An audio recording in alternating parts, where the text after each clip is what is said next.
el que estem constatant és que es va dir que amb la inversió sostenible hi hauria una compensació per aquests 13,7 milions d'euros que deixaran de percebre els pobles de les comarques d'Alacant, però efectivament el que estem veient és que en la inversió sostenible hi ha una inversió com la de l'any anterior, com la que pot fer la Diputació de Castelló o la Diputació de València en la inversió sostenible, una bona proposta que estem dialogant tots els grups polítics, però evidentment no compensa els 13,7 milions d'euros que es deixaran de rebre. Hi haurà una inversió sostenible com la de l'any passat i també constata que la inversió sostenible eixa també és la del pla de pluges.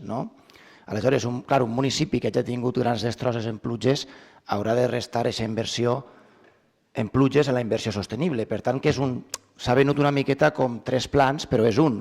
Ja dic que pense que la negociació sobre les sostenibles, que ja es va fer l'any passat, va per bon camí.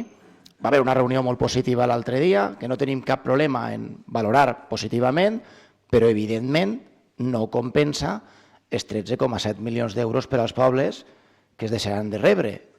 I tampoc és un pla independent per a les emergències de les pluges. Per tant, tornem a repetir que Oliva reba molt més que un poble que està només uns pocs quilòmetres, com Pego, al costat, per una qüestió política, per una qüestió provincial, per aquesta frontera fictícia, per aquest mur a lo Donald Trump que s'està intentant construir entre la província de València i la província d'Alacant, no és coherent i no té sentit, i demanem que ho parlem de forma assossegada, perquè les qüestions jurídiques es solventen amb treball.